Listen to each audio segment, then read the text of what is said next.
खैर मकदम है आपका समय न्यूज नेटवर्क में और आप देख रहे हैं 24 घंटे का उर्दू न्यूज चैनल आलमी समय। हालात हाजरा के साथ हाजिर हूं मैं खालिद रजा खान। दो रियासतों में असेंबली इंतखाबात हो रहे हैं, महाराष्ट्र और हरियाणा। दोनों रियासतों के ये असेंबली इंतखाबात बड़े दिलचस्प मरहले से गुजरे।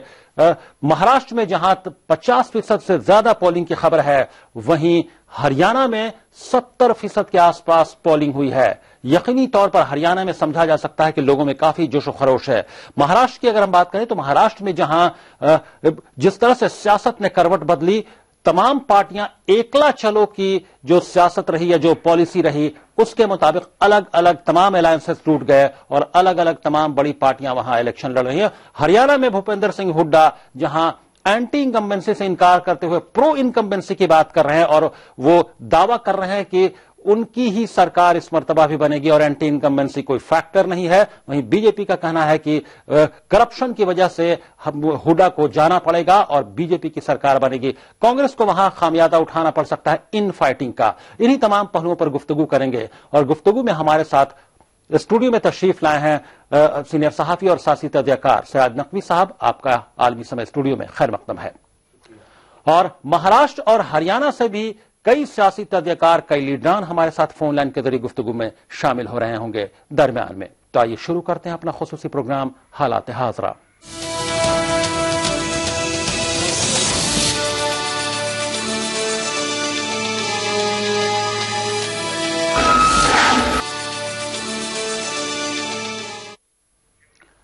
महाराष्ट्र और हरियाणा में असेंबली इंतखाबात के लिए वोट डाले गए। हरियाणा में पोलिंग के तई लोगों में खासा जोश खरोश देखा गया। यहां 70% के करीब पोलिंग की खबर है, लेकिन हरियाणा के मुकाबले महाराष्ट्र में पोलिंग फीसद कदरे कम रहा। पोलिंग के मद्देनजर सिक्योरिटी के सख्त इंतजाम किए गए। महाराष्ट्र की 288 असेंबली सीट के लिए 4119 उम्मीदवारों की किस्मत का फैसला ईवीएम में बंद हो गया। रियासत में इस बार 4 रुखी मुकाबले का इम्कान है। चारों बड़ी पार्टियां कांग्रेस, एनसीपी, बीजेपी और शिवसेना ने एकला चलो के फॉर्मूले पर मैदान में वो तमाम हैं। वहीं हरियाणा में 90 सीटों के लिए 1352 उम्मीदवार मैदान में थे। हरियाणा में 2014 के इंतखाबात कई मायनों में दिलचस्प हैं। इस बार कांग्रेस और आईएनएलडी के अलावा बीजेपी भी मुकाबले में है। ये असेंबली इंतखाबात नरेंद्र मोदी हुकूमत के लिए आजमाइश का मौका है। दोनों रियासतों में रायशुमारी 19 अक्टूबर को होगी। हरियाणा के कुछ इलाकों को छोड़कर आमतौर पर वोटिंग पुरअमन रही। हिसार के बरबाला में हरियाणा जनहित कांग्रेस और आईएनएलडी हामियों के दरमियान झड़प हुई।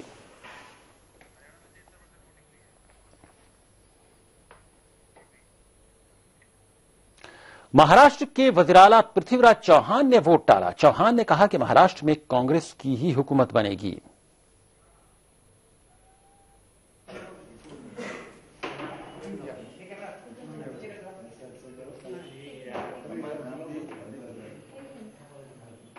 अब की बार एक विशेष परिस्थिति में चुनाव हो रहा है, क्योंकि केंद्र में सत्ता बदल हुआ है और सारे अलायंसेस टूट चुके हैं। जो एनसीपी और कांग्रेस का अलायंस था वो भी अलग हो गया है और बीजेपी शिवसेना का अलायंस भी बाहर हो गया है और हर एक दल अपनी अपनी ताकत आजमा रहा है। मैं समझता हूं कि जिस तरह से केंद्र ने, देश की जनता ने छोटी पार्टियों को अलग कर दिया था, उनको आशीर्वाद नहीं दिया था, उसी तरह से महाराष्ट्र में भी जो राष्ट्रीय पार्टियां हैं उन्हीं को मतदाता चुनेंगे। शिवसेना का बीजेपी पर हमला मुसलसल जारी रहा। शिवसेना सदर के हवाले से सामना में शाया एक मजमून में कहा गया कि अगर एक चाय वाला पीएम बन सकता है तो फिर उद्धव ठाकरे सीएम क्यों नहीं बन सकते। इससे पहले भी मंगल को दोपहर सामना में लिखा गया कि लोकसभा इंतखाब में मोदी को अक्सरियत उनके बाप दामोदर दास भी नहीं दिला सकते थे अगर शिवसेना उनके साथ न खड़ी होती। इससे पहले भी शिवसेना ने बीजेपी को दुश्मन नंबर 1 और सांप से भी ज्यादा खतरनाक बताकर यह वादह कर दिया था कि बीजेपी भले ही सीज फायर रखे, लेकिन शिवसेना हमले जारी रखेगी। सामना में यह भी लिखा गया कि बीजेपी केचुआ है जो अब शेषनाग बनकर पूरे महाराष्ट्र को डसना चाहती है और ऐसे में शिवसेना उसे नहीं छोड़ेगी और महाराष्ट्र की आवाम उसे जमीन में दफन कर देंगे।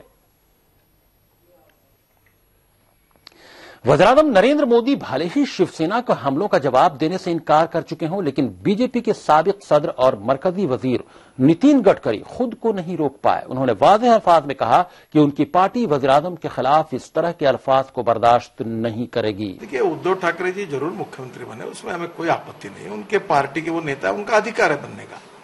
पर नरेंद्र मोदी देश के प्रधानमंत्री हैं, भाजपा के हैं, उनको प्रचार करने का अधिकार है। और अलायंस करना भी दोनों पार्टी के बीच में सम्मानजनक होता है, तो होने वाला था।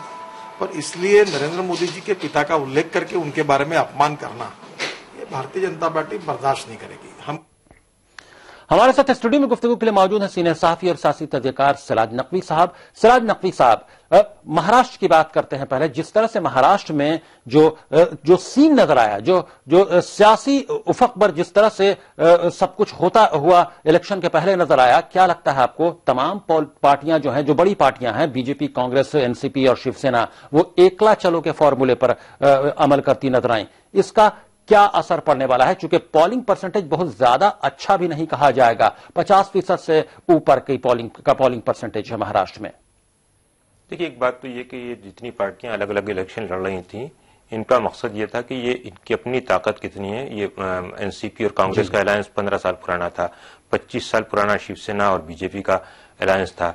जाहिर है कि ये पार्टियां शुरू में इस बात के लिए कोशिश रही कि ये आपस में इनका अलायंस हो जाए। जब नहीं हो सका तो इन तमाम पार्टियों को ये गलतफहमी या खुशफहमी या कुछ भी इनके जहन में था कि अपनी अपनी ताकत को आजमाएं। खुसूसन बीजेपी इस मामले में शायद ज्यादा बेकरार थी और शिवसेना से जिस तरह से उनके मामला चलते रहे और जिस तरह वो चाहती थी कि उनको ज्यादा सीटें मिले, जबकि पार्लियामेंट के इलेक्शन में शिवसेना को ज्यादा टिकट मिले थे और बीजेपी को कम थे, लेकिन स्टेट असेंबली के इलेक्शन में बीजेपी चाहती थी कि उनको इख्तियार हासिल हो। तो जाहिर है उसमें दोनों के बीच में अलायंस नहीं हो सका और बीजेपी ये चाहती थी कि अब क्योंकि मोदी लहर पर सवार है पिछले कुछ अरसे से बीजेपी, तो उसका मकसद या उसका निशाना यह था कि वो महाराष्ट्र के इख्तियार पर भी कब्जा कर ले और वो अपनी ताकत को देखे।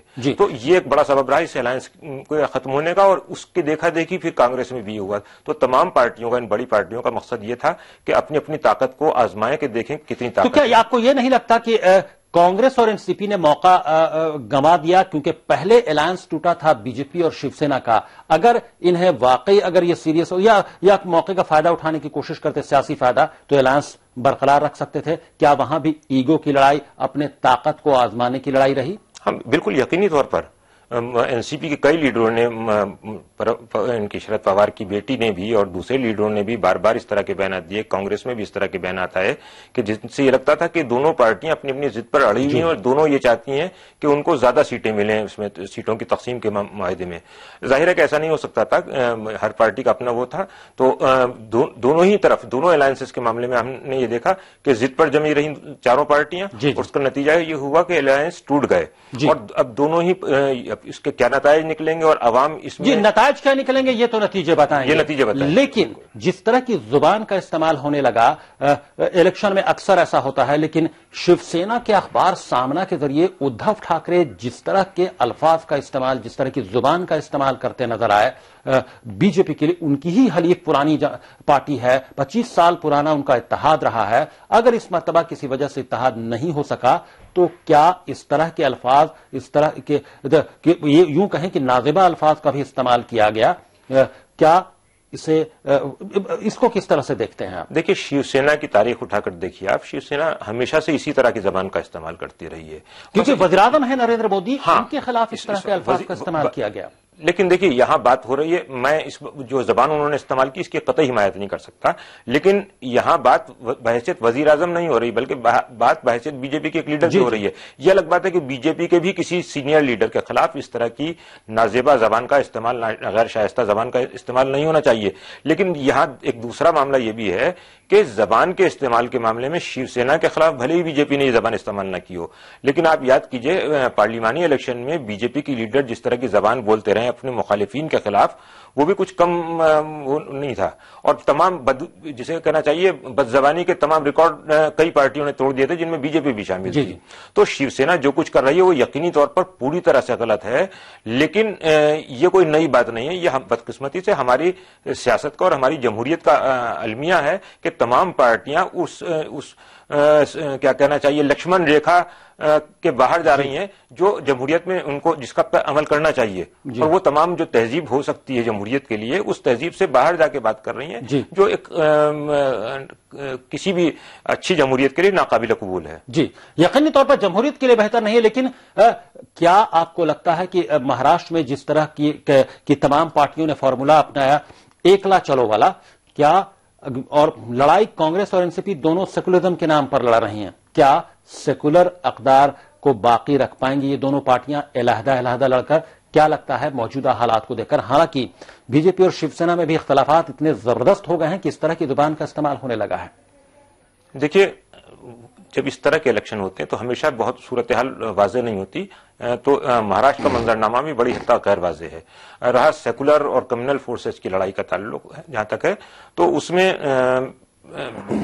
कांग्रेस ठीक है, सेकुलर पार्टी है, अपने आप को कहती है, एनसीपी भी कहती है, लेकिन उनके वोटों की बड़ी हद तक तकसीम होनी है। उसके अलावा भी कई छोटी पार्टियां भी हैं जो रियासती सतह पर, लेकिन जो नई ये क्योंकि कई एक्सपर्ट्स की राय है और जिस तरह की सियासत में जिस तरह के इशारे दिए जा रहे हैं, एनसीपी और बीजेपी के करीब आने की बातें भी हो रही हैं, कयासाराइयां की जा रही हैं, और शिवसेना और एमएनएस जो दोनों ठाकरे भाई हैं, राज ठाकरे और उद्धव ठाकरे, ये वाज़ेह तौर पर इशारा दिया जा रहा है कि वो भी साथ में आ सकते। इस बीच हम इस पर सवाल का जवाब जानने की कोशिश करेंगे सिराज नकवी साहब, लेकिन इस बीच हमारे साथ कांग्रेस लीडर राजीव त्यागी साहब फोन लाइन के जरिए बातचीत में गुफ्तगू में शामिल होंगे। राजीव त्यागी साहब, किस तौर पर महाराष्ट्र के इलेक्शन को देख रहे हैं आप? तमाम पार्टियों ने एकला चलो का फॉर्मूला अपनाया है और तमाम पार्टियां अपनी अपनी ताकत दिखाना इस मर्तबा चाह रही थी। वैसे में सेकुलरिज्म के नाम पर कांग्रेस भी इलेक्शन लड़ रही है, एनसीपी ने भी सेकुलरिज्म की बात कही इलेक्शन के दौरान।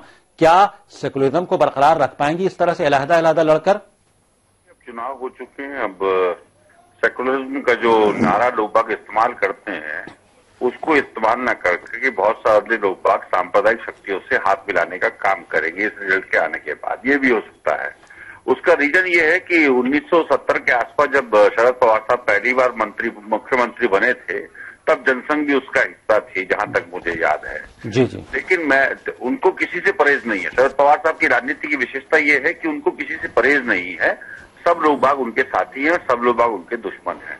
तो उनकी सुविधा के अनुसार साथी और दुश्मन बनते रहते हैं।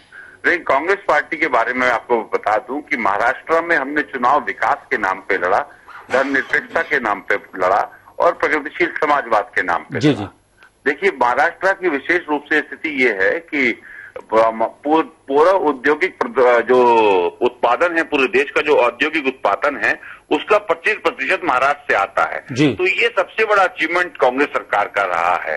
तो इसकी वजह से अगर विकास पैमाना होगा वोट करने पे, विकास के नाम पे अगर वोट होंगे तो निश्चित रूप से महाराष्ट्र में कांग्रेस जो है जी, विकास के नाम पर वोट होंगे तो कांग्रेस आएगी। लेकिन अगर हम पोलिंग परसेंटेज की बात करें, हरियाणा और महाराष्ट्र का मुकाबला करें, कंपैरिजन करें, तो महाराष्ट्र में पोलिंग परसेंटेज बहुत कम रहा, 50% से कुछ ही ऊपर रहा है। देखिए, ये तो जो 50% से कम पोलिंग परसेंट रहा है, ऊपर 50% से थोड़ा ऊपर रहा है, थोड़ा ऊपर रहा है। उससे देखिए, मैं मानता हूं एक बात को कि लोगों ने शायद इसका उत्साह नहीं दिखाया, लेकिन लोगों को वोटिंग करना चाहिए था। मुझे लगता है शायद हरियाणा में 72% के आसपास पोलिंग, 73% तकरीबन, 73%। तो ये रिकॉर्ड तोड़ प्रदर्शन है जो हरियाणा में है। लेकिन अब ये इसके कारण तलाशने होंगे कि लोगों ने इंटरेस्ट क्यों नहीं लेगा। इसमें भी एक देखने वाली बात होगी कि महाराष्ट्र में देहात क्षेत्र में पोलिंग ज्यादा है या अर्बन क्षेत्र में पोलिंग, शहरी क्षेत्रों में ज्यादा पोलिंग है। तो ये देखने का विषय होगा, उसके बाद ही कोई बेहतर आकलन मैं आपको इस पर बताऊं। जी, राजीव त्यागी साहब, क्या आपको नहीं लगता कि चूंकि शिवसेना और बीजेपी का अलायंस पहले टूट चुका था, तो कम से कम इसका फायदा उठाते हुए कांग्रेस और एनसीपी को एक साथ रहना चाहिए था, तो इलेक्शन का सीन ही कुछ और होता? फैजल साहब बैठे हैं क्या? जी नहीं, फैजल साहब स्टूडियो में नहीं है, मैं खालिद बोल रहा हूं। सुन रहे हैं वैसे फैजल साहब इसको, डिबेट को? जी नहीं सुन रहे हैं। मैं देखिए, खालिद साहब, ऐसा है कि एनसीपी के साथ हमारा गठबंधन बहुत लंबे समय तक चला, इसमें कहीं कोई दो राय नहीं। लेकिन एनसीपी कोटे के जितने मंत्री थे महाराष्ट्र में, उनकी वजह से कांग्रेस को कहीं ना कहीं नुकसान उठाना पड़ा, क्योंकि उनमें से कुछ मंत्रियों के नाम बहुत बड़े बड़े घोटालों में आए। दिक्कत ये हो गई कांग्रेस पार्टी की, जो हमारे साथी सहयोगी थे, उन्होंने जो फूल और कांटे, फूल तो हम बोते चले गए, कांटे वो बोते चले गए, तो उससे निश्चित रूप से कांग्रेस पार्टी को नुकसान हुआ है, इसमें कहीं कोई दुराय नहीं। एनसीपी से गठबंधन टूट गया है, इसमें भी कोई संशय नहीं है। और मुझे लगता है कि कांग्रेस अगर एकला चलो की नीति में चलेगी तो बेहतर ज्यादा परफॉर्म कर पाएगी बनिस्बत इसके कि अलायंस को साथ रख करके स्टेट पॉलिटिक्स में उलझ करके रह जाए। जी राजीव त्यागी साहब, चूंकि ब्रेक का वक्त हो गया, आप फोन लाइन पर बने रहिए। ब्रेक के बाद आएंगे तो हम हरियाणा के बारे में बात करेंगे कि हरियाणा में पोलिंग परसेंटेज अच्छा रहा और वहां क्या नतीजे हो सकते हैं। हमारे साथ स्टूडियो में गुफ्तगू के लिए मौजूद हैं सीनियर जर्नलिस्ट और पॉलिटिकल एनालिस्ट राज नकवी साहब। फौरन हाजिर होते हैं।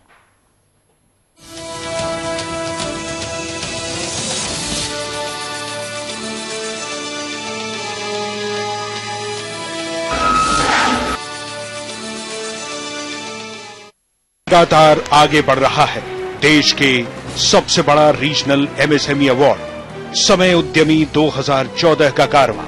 झारखंड के उद्यमियों को सम्मानित करने के बाद समय सहारा ने इसको बढ़कर इसमें हिस्सा लिया।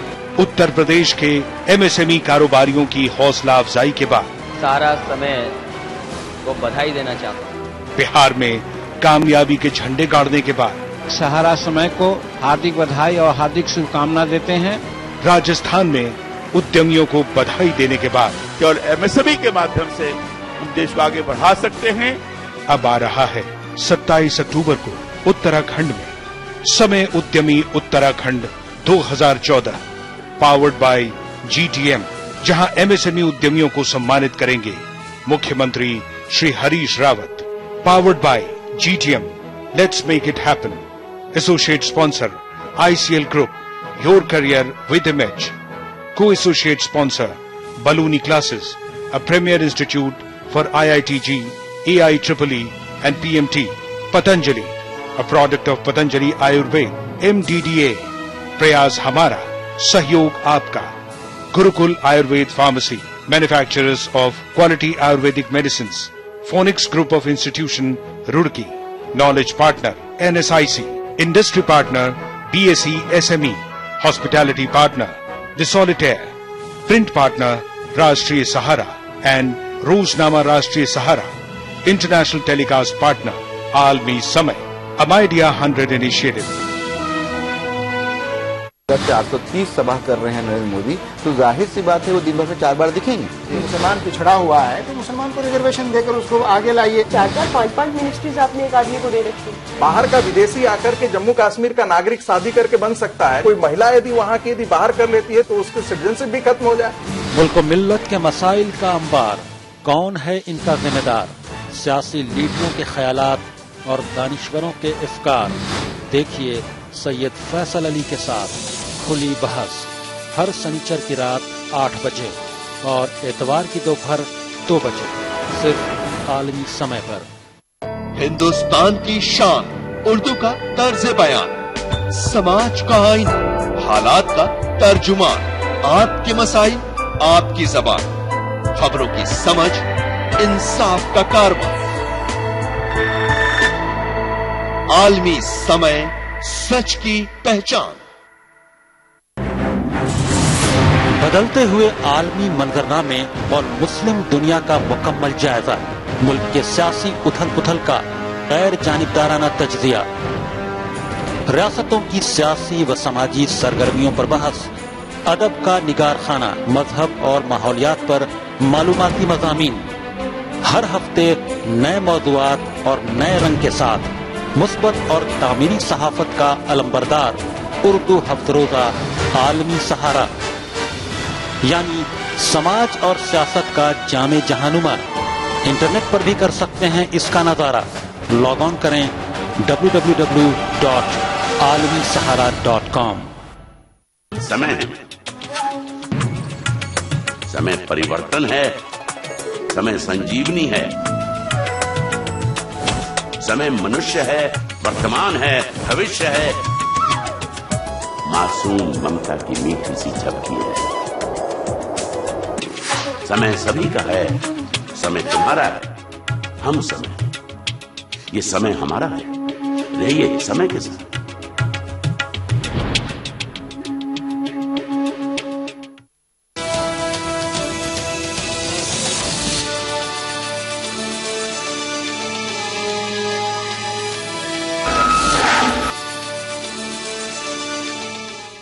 ब्रेक के बाद आलमी समय में आपका फिर खैर मकदम है। आप देख रहे हैं हमारा खुसूसी प्रोग्राम हालात हादरा। हम बात कर रहे हैं महाराष्ट्र और हरियाणा में हुए इलेक्शन की। इस सेगमेंट में हम बात करेंगे कि हरियाणा में किस तरह की पोलिंग रही। हरियाणा में तकरीबन 73% पोलिंग हुई है, 72.7% पोलिंग की खबर है। हरियाणा के रोहतक पे अपने हक रायदही का इस्तेमाल करने से पहले रियासत के वज़ीर आला भूपेंद्र सिंह हुड्डा ने कहा कि हरियाणा में इस मरतबा भी कांग्रेस ही अपनी हुकूमत बनाएगी। ये पहली दफा नहीं हुआ, हर बारी होता है। 2009 में भी जो उस टाइम दिग्गज नेता अपने को कहते थे चौधरी भजनलाल, वो चुनाव से पहले कांग्रेस छोड़ के गए, लेकिन नतीजा क्या हुआ, कांग्रेस दूसरी बार 72 के बाद दूसरी बार सरकार बनी। अब भी यही होगा कि तीसरी बार कांग्रेस पार्टी की सरकार बनेगी। इस बीच हमारे साथ बीजेपी लीडर विजेंद्र गुप्ता भी फोन लाइन के जरिए गुफ्तगू में शामिल हो गए हैं बातचीत में। विजेंद्र गुप्ता साहब, हरियाणा की अगर हम बात करें तो क्या लगता है आपको, जो कांग्रेस का दावा है कि एंटी इनकम्बेंसी नहीं प्रो इनकम्बेंसी वोट पड़े हैं, प्रो इनकम्बेंसी हुकूमत बनेगी, आप इससे इत्तफाक करते हैं?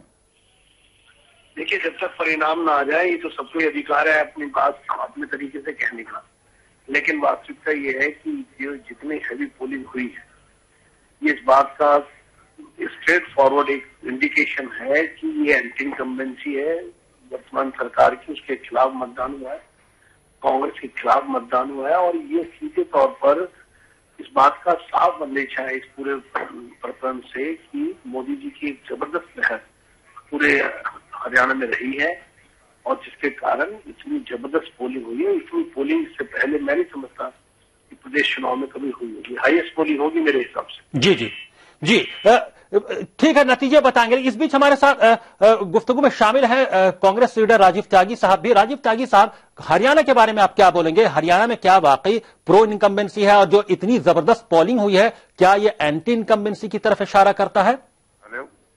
हरियाणा के परिप्रेक्ष्य में अगर आप देखेंगे तो पाएंगे कि हरियाणा में जितना 10 साल में काम हुआ है, उतना आजादी के बाद से कभी काम नहीं हुआ था। भूपेंद्र सिंह हुड्डा साहब ने किसानों से लेकर के नौजवानों तक, और नौजवानों से लेकर के जिस तरह से शहर गांव गरीब के लिए काम किया। हेलो, जी जी जी, राजीव त्यागी साहब, उसकी वजह से हरियाणा का विकास हुआ। अगर विकास पैमाना होगा तो कांग्रेस पार्टी तीसरी बार सरकार हरियाणा में बनाएगी। हम लोगों का सिर्फ एक ही ध्येय है कि देश विकसित हो, विकासशील से विकसित हो। जो गरीब देश था सन 47 में, उसको हमने विकासशील देश बनाया। विकासशील देश से हम लोग अब देश को विकसित देश बनाना चाहते हैं। ऐसा देश जो विकसित हो, शिक्षित हो, स्वस्थ हो, और जिसमें ऐसे लोग बाग ना हो जो मानसिक रूप से विकृत हों, और जिनके मानसिक अवधारणा लोगों से लड़ाने की हो, ऐसे लोग बाग देश में कम से कम रहे। हालांकि माहौल बहुत उसके उलट है जो मैं कह रहा हूं, लेकिन उसके बाद भी हम इस बात से मुतमईन हैं कि कांग्रेस की जो आइडियोलॉजी है जी। लेकिन कांग्रेस पर हरियाणा में करप्शन के भी बहुत जबरदस्त चार्जेस रहे। आप फोन लाइन पर बने रहे हमारे साथ स्टूडियो में गुफ्तगू के लिए मौजूद हैं सीनियर जर्नलिस्ट और पॉलिटिकल एनालिस्ट सिराज नकवी साहब। आप एक जर्नलिस्ट के तौर पर कैसे देखते हैं? सिराज नकवी साहब, आपने दोनों पॉलिटिकल लीडरान की बात सुनी, क्या लगता है हरियाणा को किस तरह से देखते हैं? वहां इतनी जबरदस्त पोलिंग हुई है 73% के आसपास। देखिए, दोनों पॉलिटिकल पार्टीज तो जाहिर है कि अपने अपने पार्टी के मफादात के हिसाब से बात करेंगे, उसी की रोशनी में बात करेंगी। लेकिन मुझे ये लगता है कि जितने वोटिंग में इजाफा हुआ है, ये इसके लिए वहां का वोटर यकीनी तौर पर काबिल मुबारकबाद है। लेकिन ये वोटर किस तरफ गया है, इस सिलसिले में कोई भी दावा करना अभी गलत होगा, इसलिए कि इसका पता नहीं चलता। ठीक है, वहां पर कांग्रेस की सरकार रही है और उन्होंने कुछ अच्छे काम भी किए हैं, लेकिन बहुत से बुरे काम भी किए हैं, उन पर इल्जाम भी लगे हैं, डेवलपमेंट के काम भी हुए हैं, करप्शन के इल्जाम भी लगे हैं। तो वहां के अवाम ने इसके एंटी इनकम्बेंसी फैक्टर काम कर रहा था, जिसकी से पोलिंग परसेंटेज बढ़ा।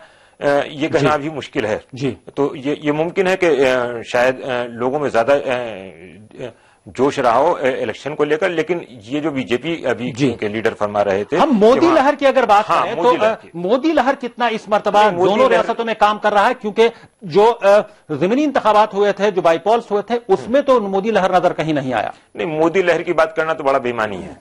मोदी लहर जैसी कोई चीज इस इलेक्शन में कम से कम नहीं थी।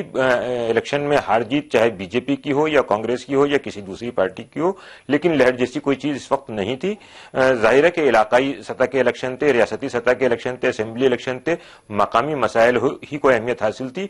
दोनों रियासतों में कांग्रेस की सरकार रही है, उनकी सरकार को इसका नुकसान उठाना पड़ सकता है। और ये भी है कि जो अच्छे काम किए हों, महाराष्ट्र का मामला भी ये था और हरियाणा में भी कुछ अच्छे काम हुए, जैसे मैंने कहा कि डेवलपमेंट के काम वहां हुए हैं। हाँ, ये बदनवानी के इल्जामात वहां पर भी हुड्डा सरकार पर भी लगते रहे, बहुत सी चीजें आई हैं और उनके खिलाफ थोड़ा सा आवाम में गम और गुस्सा भी रहा है। ये चूंकि वक्त की कमी है, राजीव त्यागी साहब, इतनी जबरदस्त पोलिंग जब भी होती है तो यही माना जाता है कि कहीं ना कहीं से पोलिंग जबरदस्त हो रही है तो एंटी इनकम्बेंसी फैक्टर काम कर रहा है और जबरदस्त करप्शन के भी चार्जेस रहे हैं कांग्रेस पर वहां, और अवाम ऐसा आमतौर पर ऐसा मूड लगता है कि कुछ नाराज है, शायद इसलिए इतनी ज्यादा वोटिंग की हो। इस कंटेक्स्ट में आप कैसे देखते हैं? देखिए सर, 1951 में जनसंघ की स्थापना हुई और जनसंघ 1980 में भारतीय जनता पार्टी बन गया और अब 51 से लेकर के आज तक, अब जाकर 2014 में भारतीय जनता पार्टी को पहली बार पूर्ण बहुमत की सरकार मिली। तो कांग्रेस पार्टी अगर हार गई है तो क्या पॉलिटिक्स करना छोड़ दे, राजनीति करना छोड़ दे या अपने सिद्धांतों से समझौता कर ले? तो हमें नहीं लगता कि कांग्रेस पार्टी पे जीत हार का बहुत विशेष फर्क पड़ता है, क्योंकि अभी देश में 20% मत लोकसभा में हमको पड़े थे। तो मैं सिर्फ इतना कहना चाहूंगा, कांग्रेस कुछ सिद्धांतों को लेकर आगे बढ़ती है, उस सिद्धांतों पर अडिग रहती है। उसको अडिग रहने के लिए कई बार ऐसा होता है कि कांग्रेस को बहुत बड़ी कुर्बानियां देनी पड़ती है नेताओं के रूप में, और कई बार हार भी होती है कांग्रेस की। तो हम लोग आपको बहुत स्पष्ट बता दें कि 72% जो पोलिंग हुआ है उससे निश्चित रूप से अगर विकास को पैमाना लेंगे तो हरियाणा जो है, हरियाणा देश का नंबर 1 तो आज के समय में, तो उस हिसाब से तो हमें जीतना चाहिए। और लोग अगर फिर भी सांप्रदायिक आधार पर बटेंगे या सांप्रदायिकता की राजनीति को पसंद करेंगे तो उसमें मैं क्या कर सकता हूँ? देखिए, प्रजातंत्र में कुछ खूबियां भी हैं और कुछ दुश्वारियां। तो उन खूबियां दुश्वारियों को साथ लेके आपको चलना पड़ेगा। तो ये दुश्वारी है कि जब लोग बाग चुनते हैं तो कई बार ऐसा भी चुने जाते हैं लोग बाग जो नहीं चुने जाते, वार्ड के मेंबर नहीं बनने चाहिए, वो MP बन जाते हैं। जी, यानी आपका कहना है कि ये जो इतनी 72% से ज्यादा पोलिंग हुई है, तकरीबन 73%, वो कहीं ना कहीं से प्रो इनकम्बेंसी या डेवलपमेंट के नाम पर भी वोट पड़ सकते हैं। और अगर चूंकि डेवलपमेंट की बात करेगी जी वक्त की कमी, हम गुफ्तगू को आगे नहीं बढ़ा पा रहे हैं। बहुत बहुत शुक्रिया राजीव त्यागी साहब फोन लाइन के जरिए गुफ्तगू में हालात हादरा में शामिल होने के लिए।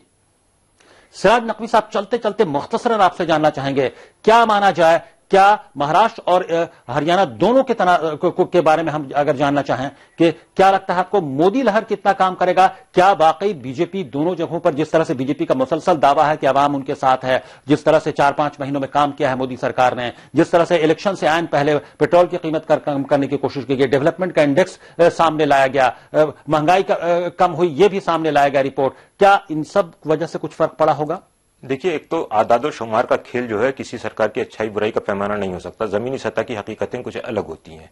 दूसरी चीज ये कि रियासती और मरकजी हुकूमतों के इलेक्शन अलग अलग इश्यूज पे लड़े जाते हैं। इन दोनों रियासतों में कांग्रेस की सरकारें रही हैं, उनको इनकम्बेंसी फैक्टर का नुकसान उठाना पड़ सकता है। लेकिन उसको मोदी लहर मान लेना, मुझे लगता है कि यह गलत तज्जिया होगा, गलत चीज होगी। ऐसी कोई लहर नहीं है। हाँ, कांग्रेस को अपनी गलतियों का खमियाजा जैसे मरकज में भुगतना पड़ा है, उस तरह से इन रियासतों में भुगतना पड़ सकता है। कांग्रेस को अपनी गलतियों का खामियाजा उठाना पड़ेगा। जिस और लोकसभा इंतखाबात में मोदी लहर जरूर काम आया, लेकिन रियासती असेंबली के जो इलेक्शन है उसमें मोदी लहर नहीं है, वहां लोकल फैक्टर्स काम कर रहे हैं। और जिस तरह से हरियाणा में जबरदस्त पोलिंग हुई है, कहा नहीं जा सकता कि ऊंट किस करवट बैठेगा। अब नतीजे ही बताएंगे कि हरियाणा और महाराष्ट्र में सरकार किसकी बनती है। बहुत बहुत शुक्रिया सिराज नकवी साहब स्टूडियो में तशरीफ लाने के लिए और हालात हादरा में शामिल होने के लिए। हालात हादरा में अभी बस इतना ही। आप आलमी समय को इंटरनेट पर भी देख सकते हैं। लॉग ऑन करें www.samaylive.com।